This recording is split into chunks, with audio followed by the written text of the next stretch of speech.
सो hi friend, good morning. कैसे हैं आप लोग? सब बढ़िया चल रहा है? आई होप आपकी पढ़ाई सही चल रही होगी। ओके, तो आज 14th में है और आज हम लोग 14th में के टॉप 10 जीके एमसीक्यूज देखने वाले हैं। सिर्फ सवाल नहीं फ्रेंड्स, आर्टिकल्स और जितनी भी एडिशनल इंफॉर्मेशन जहां से सवाल बन सकते हैं वो मैं आपके लिए लाया हूं। ठीक है फ्रेंड्स, स्टार्ट करते हैं। और अच्छा फ्रेंड्स, कल डिक्शनरी क्वेश्चंस का फाउंडेशन वीडियो आया था जिसमें मैंने अंडरलाइंग प्रोसेस समझाया था कि कैसे पूरे वर्ड्स फॉर्म होते हैं, कैसे फॉर्मूला लगाते हैं। बट उस फाउंडेशन के बाद सवालों को जल्दी कैसे करना है, बिल्कुल फास्ट स्पीड से, वो मैं आपको आज की वीडियो में बताऊंगा। ठीक है, तो आज सॉल्विंग पे हम ध्यान देंगे कि जल्दी कैसे करना है, बट उसकी जो फाउंडेशन होती है उसके लिए कल का वीडियो बहुत इंपॉर्टेंट था, वो देख लीजिएगा। फिर आज का वीडियो आफ्टरनून में देखिएगा। ठीक, चलिए शुरू करते हैं। आज का पहला सवाल। सो एफआईआर आपके द्वार, it is a very innovative initiative. किस स्टेट का आपको बताना है? ठीक है, एफआईआर आपके द्वार, ये इनिशिएटिव है मध्य प्रदेश गवर्नमेंट का। ठीक है, एक्चुअली वहां पे क्या हुआ है एमपी में कि ये इनिशिएटिव चालू किया। इसमें क्या होगा कि जो डायल 100 की व्हीकल्स होती हैं, ये फोटो देखिएगा, ये जो व्हीकल्स होती है ना डायल 100 की, ये व्हीकल्स, अब इसमें एक हेड कांस्टेबल रहेंगे और एफआईआर जहां पे वो चीज हुई है वहीं पे, जैसे कोई घर में प्रॉब्लम हो रही है तो वहीं पे ये गाड़ी आएगी डायल 100 वाली और वहीं पे ऑन द स्पॉट एफआईआर करी जाएगी। तो पहले की तरह नहीं कि आपको पुलिस स्टेशन जाना पड़ेगा, पुलिस आपके पास आएगी हेल्प करने के लिए एफआईआर के लिए। ठीक है, हेड कांस्टेबल रहेंगे इस व्हीकल में फॉर जनरल मैटर्स। अगर सीरियस कंसर्न है, सीरियस मैटर है, तो फिर सीनियर ऑफिशियल्स को भी कंसल्ट करा जाएगा। ठीक है, तो उस तरह से ग्रेडिंग करी गई है। पर इनिशिएटिव काफी यूनिक है, एक तरह का पायलट प्रोजेक्ट है। लगभग 23 पुलिस स्टेशन में इसको लागू करा गया है, जिसमें अर्बन रूरल दोनों तरह के स्टेशन है। देखते हैं कैसा फीडबैक आता है, फिर इसको आगे शायद बढ़ाया जाएगा। ओके, तो मध्य प्रदेश का नाम ध्यान रखिएगा एफआईआर आपके द्वार के लिए। ये आप देख सकते हैं इनॉग्रेशन जो सेरेमनी थी। Okay, question number 2। एक नया अपॉइंटमेंट हुआ है which is done by the appointments committee of the cabinet. So who has been appointed as the new DG, director general of ASI, archaeological survey of India? And the answer is V Vidyavati. She has been appointed as the new DG and she is a 1991 Karnataka cadre IAS officer. इनको appoint करा गया है, बहुत जल्दी ये वहां पे charge take over करेंगे। ठीक है, सो फैक्चुअली इट्स इंपॉर्टेंट क्वेश्चन, आज के पेपर में आया था तो मैं आपके सामने ले आया। चलिए, very important question from the field of art and culture. Toda tribe belongs to which state? Toda tribe, and the answer is Tamil Nadu. जो नीलगिरी हिल्स का एरिया है वहां से बिलोंग करते हैं Toda tribe, primarily in Tamil Nadu. News में भी रहे थे ये लोग। जो मास्क मेकिंग प्रोसेस है उसमें भी इन्होंने काफी मास्क बनाए हैं। उसको मतलब उससे कोविड-19 की फाइटिंग में हेल्प मिल रही है, तो मास्क फॉर्मेशन के लिए इनका नाम आया था। जनरली भी ट्राइब्स के नाम किस स्टेट को बिलोंग करते हैं, it's a very important pattern of questions. तो टोडा ट्राइब तमिलनाडु से है, नीलगिरी एरिया से। फोटो आप देख सकते हैं। मैंने काफी फोटोज इनके देखे और ये ड्रेस मुझे मतलब जहां जो भी टोडा ट्राइब के लोग हैं वो पहनते हैं, जो आप देख सकते हैं पूरा रेड और ब्लैक और मल्टी कलर से ये जो कपड़े हैं, तो सब लोग मेल्स फीमेल दोनों में कपड़ों का देखा मैंने। ठीक है, तो Toda tribe belong from Tamil Nadu. Okay, question number 4। कुछ दिन पहले की बहुत इंपॉर्टेंट खबर है। India first indigenous antibody testing kit for कोविड-19 हैज बीन डेवलप्ड। डेवलप किसने किया आपको बताना है। Answer is NIV Pune, national institute of virology Pune, one of the major institutes. आप जानते हैं कोविड-19 की इनिशियल टेस्टिंग भी यहीं पे होती थी और काफी इंपॉर्टेंट इंस्टीट्यूट थ्रू आउट कोविड-19 और पहले भी रहा है ये। तो एनआईवी पुणे ने डेवलप किया है पहला इंडिजिनस, मतलब हमारे देश में बना हुआ।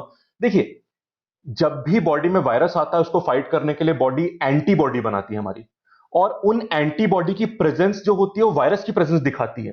भाई अगर मेरी बॉडी में ऐसे एंटीबॉडी है जो कोविड-19 के, इसके मतलब मेरी बॉडी में कोविड-19 के वायरस भी होंगे, कोरोना के वायरस भी होंगे, इसलिए एंटीबॉडी टेस्ट यूज करते हैं। ध्यान रखिएगा, इंडिजिनस बनाने की इंपॉर्टेंस कुछ ऐसी है कि हम पहले इसको चाइना से इंपोर्ट करते थे। ठीक है, बट उसमें काफी डिफेक्ट्स निकले और ये काफी एफिशिएंट बनाया गया है। ठीक है, सो इसमें लगभग 2.5 आवर्स में 90 सैंपल टेस्ट हो सकते हैं, 2.5 आवर्स में। एंड जो टेक्निक से बना है, जिस टेक्निक से टेस्टिंग होगी उसे एलिसा बोलते हैं। एलिसा, एलिसा मतलब एंजाइम लिंक्ड,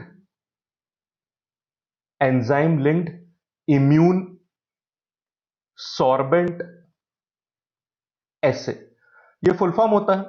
इसके प्रोसेस की डिटेलिंग की जरूरत नहीं क्योंकि वो बायोलॉजिकल प्रोसेस हो जाएगा, केमिकल प्रोसेस उसकी जरूरत नहीं है, पर फुल फॉर्म पता होना चाहिए, फुल फॉर्म आ सकता है। ठीक है, एक चीज और, जो हमारे एचआईवी के टेस्ट होते हैं, एचआईवी के टेस्ट भी एलिसा टेक्निक से ही होते हैं। ठीक है, वो भी एलिसा एंटीबॉडी टेक्निक से होते हैं। अब इस टेक्निक को कोविड-19 में भी अप्लाई करा जा रहा है, क्योंकि ऑब्वियसली वायरस जब भी अटैक करता है तो एंटीबॉडी की प्रेजेंस से इस बात को देखा जा सकता है, बट प्रॉब्लम एफिशिएंसी की थी, जो इस वाले से मतलब बहुत एफिशिएंट प्रूव हो रहे हैं अभी तक की टेस्टिंग में। और एनआईवी ने ये टेक्नोलॉजी इंडस्ट्रीज को ट्रांसफर कर दी है ताकि वो लोग मास प्रोडक्शन कर पाए। ठीक है, तो इंपॉर्टेंट सवाल है, इसमें आप एनआईवी का नाम ध्यान रखना, इंडिजिनस वर्ड ध्यान रखना, एंटीबॉडी टेस्टिंग किट वर्ड ध्यान रखना, एंटीबॉडी का मतलब बता चुका हूं, और एलिसा वर्ड ध्यान रखना। These facts are very important. ठीक है, चलिए क्वेश्चन नंबर 5। और हाँ, एचआईवी के लिए यूज करते हैं वो भी आपको पता होना चाहिए। Which of the following Indian naval ships has been deployed for mission Sagar? अब मिशन सागर का फुल फॉर्म पहले देख लो आप। सिक्योरिटी, बहुत इंपॉर्टेंट मिशन है, security and growth for all in the region, in the region. ठीक है, चलिए अब आंसर बताएंगे मुझे, क्या आंसर है इसका? मिशन सागर में कौन से नेवल शिप्स हैं? आपने आजकल जलश्व का नाम बहुत सुना होगा, मगर का नाम बहुत सुना होगा, पर इस क्वेश्चन का आंसर ये नहीं, इसका आंसर है आंसर केसरी, आईएनएस केसरी। अब ध्यान दीजिएगा, वेरी इंपॉर्टेंट। तो ये जो मिशन है इसका आंसर है केसरी। अब दो मिशन चल रहे हैं, एक तो ये चल रहा है और एक चल रहा है जो समुद्र सेतु मिशन, पता है ना आपको, समुद्र सेतु मिशन। ठीक है, जिसमें जितने भी हमारे स्ट्रैंडेड इंडियंस हैं उनको हम वापस ला रहे हैं। कहां से लाए अभी तक वापस? आपको पता होगा कि जो अपना माले, मॉरिशस से वापस लाए। ठीक है ना, मॉलडीव, सॉरी गलत बोल दिया, मॉलडीव्स। ठीक है, तो माले जो है हमारा मॉलडीव्स में, वहां से हम वापस लाए। नाउ और भी क्लियर?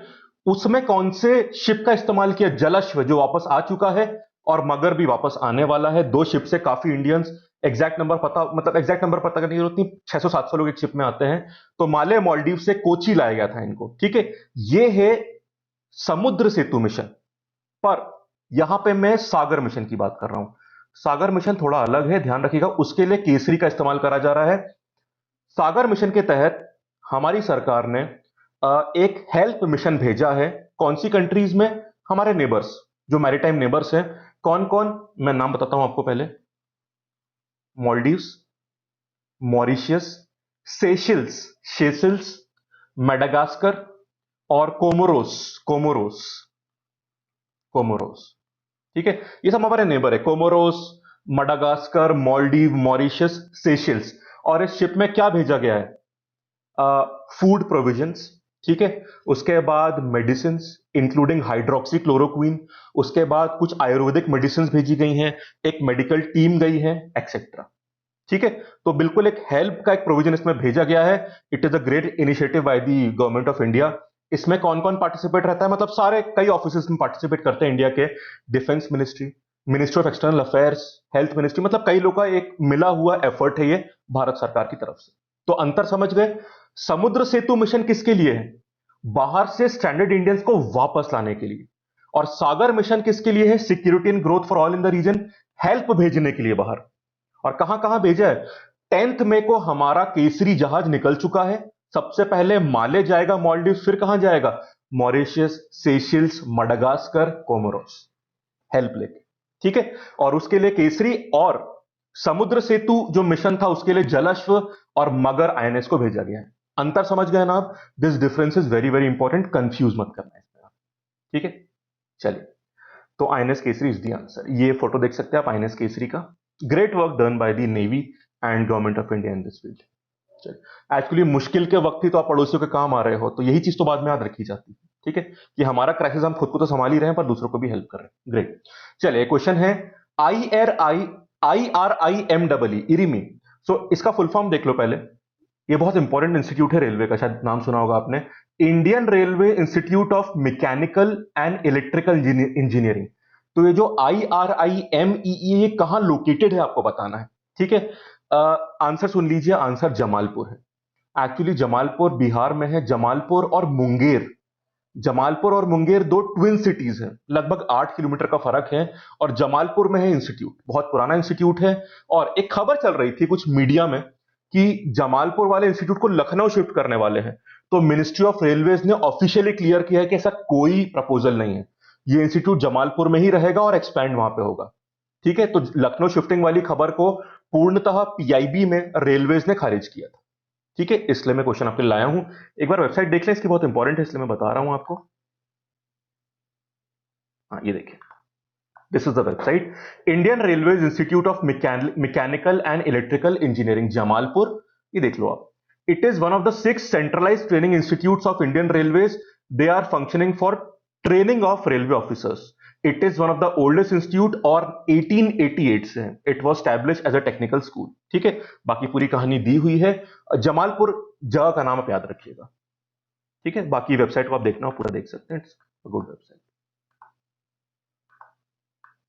रेलवे डिवीजन ऑर्गेनाइजेशन के बारे में ऐसी खबरें काफी अच्छी मिल जाती है वेबसाइट से, वो भी कई बार पूछ लेते हैं, तो आप उसको देख सकते हैं। ये लोकेशन देख लीजिए जमालपुर की। मैंने गूगल मैप पे सर्च किया था इंस्टीट्यूट को, तो बिहार में यहाँ पे Jamalpur and Munger are twin cities. ठीक है, चलो क्वेश्चन नंबर 7। एक और ऐप बनाई गई, किसने बनाई आपको बताना है। प्रवासी राहत मित्र।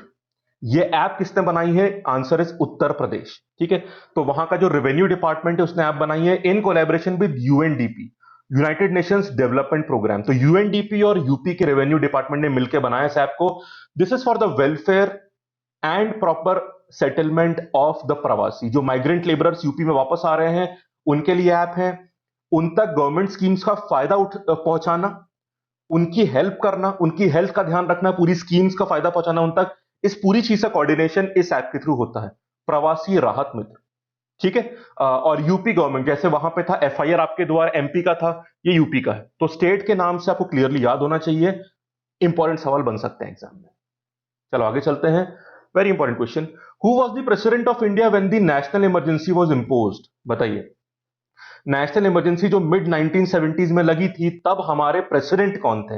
And the answer is Fakhruddin Ali Ahmed. उनकी एनिवर्सरी थी कल। So the president of India जो अभी हैं Shri Ramnath Kovind ji, is paying homage to Shri Fakhruddin Ali Ahmed, who was the former president of India, on his birth anniversary at Rashtrapati Bhavan. ठीक है, उनके पोर्ट्रेट पर रिस्पेक्ट दी गई। अब यहां ध्यान रखिएगा, फखरुद्दीन अली अहमद के बारे में मैं एक बात बता दूं आपको, he was the 5th president of India. तो ये 5वें प्रेसिडेंट थे इंडिया के, 5th प्रेसिडेंट। ठीक है, उसके अलावा इनका टेन्योर था 1974 से 1977। ठीक है, एक चीज और, जब कोई प्रेसिडेंट इंडिया के टेन्योर में रहे, मतलब जो प्रेसिडेंट है, उस वक्त सिर्फ ऐसे 2 ही प्रेसिडेंट की डेथ हुई है। ठीक है, एक मिस्टर जाकिर हुसैन थे, ठीक है, और दूसरे फखरुद्दीन अली अहमद। जाकिर हुसैन जी की डेथ हुई थी 1969 में, और फखरुद्दीन अली अहमद जी की डेथ आप देख ही सकते हैं यहाँ पे 1977। तो there were only 2 Indian president who expired और डाइड ड्यूरिंग प्रेसिडेंसी। पहले थे जाकिर हुसैन जी, 1969 में डेथ हुई थी। दूसरे थे फखरुद्दीन अली अहमद, 1977। ठीक है, he was a member of Indian national Congress, freedom struggle में पार्ट किया था। 1942 में जो क्विट इंडिया मूवमेंट था उसके दौरान इनको जेल भी हुई थी। एक्टिवली इन्होंने पार्टिसिपेट किया था फ्रीडम स्ट्रगल में। असम प्रदेश की जो कांग्रेस कमेटी थी उसके मेंबर भी रहे हैं। और 1948 में जो गोपीनाथ बारडोलोई गवर्नमेंट बनी थी असम में, उस गवर्नमेंट में मिनिस्टर भी रहे थे फखरुद्दीन अली अहमद जी, फिर बाद में प्रेसिडेंट भी बने थे, when the prime minister was Indira Gandhi. एक और जरूरी बात ध्यान रखिएगा यहां पे, जो एनआरसी इशू असम में हुआ था, जब असम में एनआरसी बनाई जा चुकी है, उसमें इनके रिलेटेड एक इशू हो गया था। इनके फैमिली के कुछ 5 मेंबर के आसपास, एग्जैक्ट मतलब इनके फैमिली के कुछ मेंबर्स थे जिनका नाम एनआरसी में नहीं आया था। तो इशू तब काफी उठा था कि एक फॉर्मर प्रेसिडेंट की फैमिली के मेंबर्स का नाम असम एनआरसी में नहीं आना वाज अ प्रॉब्लम। तो तब इशू ये भी काफी उठा था। तो ये सारे कनेक्टेड पॉइंट है फखरुद्दीन अली अहमद जी के बारे में। ठीक है, चलिए आगे चलते हैं। क्वेश्चन नंबर 9, आप जानते हैं कल फाइनेंस मिनिस्टर निर्मला सीतारमन जी ने एक पैकेज अनाउंस किया है। Package actually Modi ji prime minister ने परसों अनाउंस किया था, उसकी डिटेलिंग कल हुई है। कल जो इंडस्ट्रीज है, एमएसएमईज है, इनकम टैक्स, उन सब चीजों के बारे में बताया गया था। आज आई थिंक फार्मर्स के बारे में 4 बजे की मीटिंग है। अब यहां 2 बातें ध्यान रखिएगा। आई थिंक आप में से कई लोगों ने उस पीपीटी को देख लिया जिसमें पूरे डिटेल पॉइंट समरी में दिए हुए हैं। नहीं है तो वो कहां मिलेगा मैं भी बताता हूं आपको। दूसरी बात, उस पर कुछ क्वेश्चन बहुत इंपॉर्टेंट बनते हैं, उससे 2-3 सवाल में लाया हूं। चीजें और भी हैं पर 3 सवाल में लाया हूं। पहला सवाल सुन लीजिए, उसके बाद मैं बताता हूं आपको कि आपको वो पीपीटी कहां मिल जाएगा, अगर नहीं देखा भी आपने तो। ठीक है, क्वेश्चन नंबर 9, सो ये कल की उस प्रेस मीट के बारे में है। What is the turnover limit of a manufacturing unit to be classified in the micro category? तो जो एमएसएमई होता है ना, micro small and medium enterprises, उसकी डेफिनेशन चेंज करी गई है। As per the new definition हमें बताना है। आंसर देख लीजिए, 5 करोड़ इज द आंसर। ठीक है, अब मैं आपको पूरी टेबल बता देता हूं पहले। अब इस वक्त टर्नओवर जिस मैन्युफैक्चरिंग यूनिट का 5 करोड़ तक है वो माइक्रो में आएगा। पूरी कहानी देखो पहले, ये रहा। पहले ये देख लो कि पूरा जिस्ट, ये जो फाइनेंस मिनिस्टर बोल रहे हैं किस बात पे बोल रहे हैं। परसों जो प्राइम मिनिस्टर जी ने बोला था उसके ऊपर उसका ब्रीफ देख लीजिए। सो प्राइम मिनिस्टर जी ने परसों 8 बजे क्या बोला था, ही कॉल्ड फॉर, फिर मैं उस क्वेश्चन की डिटेल में जा रहा हूं, ठीक है। आत्मनिर्भर भारत अभियान और self reliant India movement. So there are 5 pillars of Aatmanirbhar Bharat: economy, infrastructure, system, vibrant demography and demand. मुझे लगता है काफी कुछ हमारे देश में चेंज होने वाला है फॉर दी पॉजिटिव। इसमें सबकी ग्रोथ भी अच्छी होगी, सेल्फ डिपेंडेंसी बढ़ेगी। उसके लिए प्राइम मिनिस्टर जी ने special economic and comprehensive package announce किया था 20 लाख करोड़ रुपीस का, which is equivalent to 10% of India GDP. ठीक है, this package caters to various sections including cottage industry, MSMEs, laborers, middle class, industries, and among others. Bold reforms across sectors will drive India's push towards self-reliance. And it is time to become vocal for our local products and make them global. तो local के लिए vocal होना और उन्हें global बनाना है, ऐसा मोदी जी ने बोला था। अब इस क्लासिफिकेशन के बारे में सुन लीजिए, इंपॉर्टेंट है। ये रहा, तो मैं फोटो छोटा कर दूं, मैं पीपीटी बता दूंगा आपको कहां, अगर आपने नहीं पढ़ा है तो आपको मिल जाएगा गवर्नमेंट वेबसाइट पे, कहां बताऊंगा। देखो, पहली चीज, जो पिछला या जो अभी एमएसएमई क्लासिफिकेशन है, जो पुराना वाला है जिसको रिप्लेस करा जा रहा है, उसमें मैन्युफैक्चरिंग और सर्विस इंडस्ट्री का अलग क्लासिफिकेशन था, अब उसे मर्ज कर दिया गया। अक्सर आप देख सकते हैं सर्विस वाले के क्लासिफिकेशन थोड़े कम रेंज के होते हैं, अब उनको बढ़ा के मैन्युफैक्चरिंग से मर्ज कर दिया गया है और मैन्युफैक्चरिंग वालों की लिमिट भी बढ़ाई गई है। ठीक है, तो इस कारण से दोनों को फायदा पहुंचेगा। अब देख लो, कंपैरिजन कर लो, या कंपैरिजन की जगह एक सिंपल काम करते हैं, नया वाला पढ़ लेते हैं, बेटर रहेगा। पुराना वाला आपको पढ़ना है, पढ़ते रहिए, बट नए वाले सवाल बनेंगे। अब as per the new definition, जब इन्वेस्टमेंट 1 करोड़ से कम है और टर्नओवर 5 करोड़ से कम है, ये अपर लिमिट्स हैं, तो इंडस्ट्री को माइक्रो बोला जाएगा, बोथ मैन्युफैक्चरिंग एंड सर्विस में।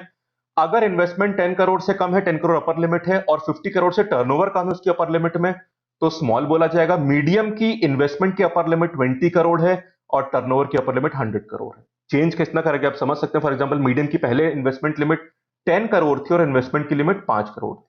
ठीक है, एक सेकंड, सॉरी, मैं इसकी बात कर रहा हूं मैन्युफैक्चरिंग, यहां पे ये तो सर्विस का हटा दीजिए। सो मैन्युफैक्चरिंग में अब क्या हुआ है, 10 करोड़ को 20 करोड़ कर दिया और सर्विस में 5 करोड़ के इन्वेस्टमेंट को 20 करोड़, मतलब मैन्युफैक्चरिंग में डबल कर दिया इन्वेस्टमेंट और सर्विस में 4 गुना कर दिया। और टर्नओवर के क्राइटेरिया भी यहां पे रखे गए हैं। तो पहले पूरा इन्वेस्टमेंट पे काम चलता था, अब टर्नओवर की बात भी करेगी। तो होलिस्टिक मेजर्स बनाए गए हैं और लिमिट बढ़ाई गई है। स्मॉल में देख लो आप, मैन्युफैक्चरिंग वाला 5 से 10 हो गया और सर्विस वाला 2 से 10 हो गया, डबल, और ये 5 गुना। और टर्नओवर की लिमिट 50 करोड़ है। उसी तरह से स्मॉल वाले में 25 लाख की लिमिट को 1 करोड़ करा गया है मैन्युफैक्चरिंग वाले में, इन्वेस्टमेंट की बात हो रही है, और 10 लाख की लिमिट को करा गया है 1 करोड़ सर्विस वाले में। काफी बड़ा डिफरेंस है, 4 गुना मैन्युफैक्चरिंग में करा गया है और 10 गुना सर्विस में। टर्नओवर की लिमिट यहां पे 5 करोड़ रहेगी। ये चेंजेस हैं, एक बार ठीक से इसको रिवाइज कर लीजिएगा, क्वेश्चन यहां से बनेंगे, चांसेस बहुत आई हैं। ठीक है, चलिए एक और change, global tenders will be disallowed in government procurement tenders up to which limit, answer is 200 crore. तो 200 करोड़ तक के टेंडर्स में बाहरी कंपनी अप्लाई नहीं कर सकती, सिर्फ हमारे देश वाली कंपनी करेंगी। ग्लोबल टेंडर्स अलाउड नहीं है, सिर्फ डोमेस्टिक कंपनीज कर सकती हैं। बहुत बढ़िया स्टेप यहां पे लिया गया है। 200 करोड़ के ऊपर वाले में भले ही बाहर वाली कंपनी आ जाए, पर 200 करोड़ तक हमारे डोमेस्टिक कंपनीज करेंगी। इससे एमएसएमई को खासकर बहुत फायदा पहुंचेगा, ये देखिएगा। So Indian MSMEs and other companies have often faced unfair competition from foreign companies. उधर वाली कंपनी आती है, उनको उनकी कंट्री वाले कई बार सब्सिडी देते हैं, सपोर्ट देते हैं, तो हमारी कंट्री वाले की कंपनीज की बहुत नुकसान है। एमएसएमईज को भी नुकसान होता है और बाकी कंपनीज को भी, डोमेस्टिक वाली होती है, इससे फायदा पहुंचेगा। भाई हमारी countries deserve our own support in our own needs, that is the entire concept of being self reliant. ठीक, so therefore global tenders will be disallowed in government procurement tenders up to 200 crores and necessary amendments of general financial rules will be affected। जो भी changes करने होंगे वो अभी कर दिए जाएंगे। This will be a step towards self reliant India, मतलब आत्मनिर्भर भारत। ठीक है, अब एक बार तो मैं दिल से बता रहा हूं, इसको हिंदी में भी लिख के देख लेना, क्योंकि हम लोगों में से क्योंकि हिंदी वीक होती है, अब तो यही शब्द चलने वाला हमारे देश में, और सही मायनों में चलने वाला, चलना भी चाहिए, आत्मनिर्भर। And it will support Make in India. This will also help MSMEs to increase their business. Good step. Last question for the day, RBI has increase the ways and mean advances limit of the states by how much? Ways and means advances कितने से increase करा है? 60% से increase करा है। What is ways and mean advances? पहले खबर पढ़ लो फिर मैं मतलब समझाता हूं। मतलब is very very important. On request of Government of India, RBI has raised the wage and mean advances limits of the state by 60% and enhanced the overdraft duration limit. अब इसका मतलब समझ लो आप, 60% तो फिगर आपने याद कर लिया। ये वो लोन है जो आरबीआई देता है सेंट्रल गवर्नमेंट को भी और स्टेट गवर्नमेंट को भी। कितने दिनों के लिए देता है? 90 डेज के लिए। ठीक है। जो इमीडिएट एक्सपेंडिचर और रिसिप्ट का मिसमैच कई बार होता है ना, उसको पूरा करने के लिए सरकार कई बार लोन लेती है आरबीआई से, सेंट्रल भी और स्टेट भी, 90 डेज के लिए, पर 90 डेज बाद वापस करना पड़ता है। अब इसमें इंटरेस्ट रेट लगता है और इंटरेस्ट रेट रेपो रेट के बराबर होता है। तो जितना भी उस टाइम का रेपो रेट है उसके बराबर इंटरेस्ट सरकार को आरबीआई को देना होगा। अगर 90 डेज तक नहीं दे पाते थे तो फिर 2 पॉइंट ऊपर रेट लिया जाएगा। तो रेपो रेट में +2 करा जाएगा और उससे नया रेट लिया जाएगा अगर 90 डेज को क्रॉस करते हैं। ठीक है। ये स्कीम 1997 में शुरू हुई थी। उससे पहले एडहॉक काम चलता था, इसके बाद चीज थोड़ी सिस्टमैटिक हो गई 1997 के बाद। वेज एंड मीन एडवांसेस मतलब WMA, वेरी इंपॉर्टेंट इकोनॉमिक्स का कॉन्सेप्ट। चेंजेस बता दिए मैंने आपको। ठीक है फ्रेंड्स, तो ये थे आज से क्वेश्चंस। हाँ, मैं आपको बताना चाह रहा था कि ये आपको पीपीटी कहां से मिलेगा। एक सेकेंड, ये देख लीजिए। आप जाइए पीआईबी की वेबसाइट में, प्रेस इंफॉर्मेशन ब्यूरो। जब भी कोई गवर्नमेंट नोटिफिकेशन ना मिले वेबसाइट पर चले जाया करो, काम बन जाएगा। ये रहा press information bureau by government of India. इसमें थोड़ा नीचे आया करो, ये प्रेस रिलीज में मोर पे क्लिक कर दो ताकि पूरा खुल जाए। ओपन हो रहा है। ये सारी प्रेस रिलीज है करके, इसमें काफी इंपॉर्टेंट खबरें मिलती हैं आपको ऑफिशियली गवर्नमेंट की तरफ से। वो पूरा खुल गया। इसमें डिपार्टमेंट और ऑफिस वाइज सारी खबरें होती है। फॉर एग्जांपल देख लो, प्रेसिडेंट सेक्रेटरीट से खबर जो मैं बता रहा था आपको, फखरुद्दीन अली अहमद जी की खबर, प्राइम मिनिस्टर का office, ministry of agriculture, ministry of civil aviation, हर मिनिस्ट्री की। अब हमें चाहिए पीपीटी, तो फाइनेंस मिनिस्ट्री पे जाओ, नीचे आओ, होगा फाइनेंस मिनिस्ट्री। यहाँ पे ये देखो, मिनिस्ट्री ऑफ फाइनेंस, ये रहा प्रेजेंटेशन तीसरा नंबर पर। तो पीआईबी में जाओ, प्रेस रिलीज में जो फाइनेंस मिनिस्ट्री वाला रिलीज है उस पर तीसरे नंबर पर ये रहा। ये मैंने ओपन कर लिया, अभी ओपन हो रहा है, ये देखो, this is the detailed PPT. Click कर दिया मैंने इस पर, अब ये डाउनलोड होकर खुलेगा। ये देखो खुल गया पूरा। इसमें पूरी समरी दी हुई है। ये जो मैं पेज आपको बता रहा था, ये वाला पेज, ये पूरी जानकारी, क्या क्या चीजें दी गई हैं यहाँ पे, क्या क्या अनाउंस करा गया है, पूरा पढ़ लीजिएगा। लगभग 27 स्लाइड का पीपीटी, वेरी इंपॉर्टेंट। कहां से मिलना है समझ गए ना आप, देख लीजिएगा। ठीक है फ्रेंड्स, तो ये था आज की टॉप 10। एक्चुअली 11 सवाल हो गए, तो उसकी आज की इंपॉर्टेंट खबरें। और एक चीज और फ्रेंड्स, आज दिन में डिक्शनरी क्वेश्चन की फाउंडेशन कल बना दी मैंने। अब जल्दी सवाल कैसे करना है वो मैं बताऊंगा आपको। ठीक है, तो आप में वीडियो जरूर देखिएगा। ये वीडियो देखने के लिए थैंक यू। वीडियो लाइक कर दीजिए, चैनल सब्सक्राइब कर लीजिए और कमेंट करना मत भूलिएगा। Thank you, have a nice day.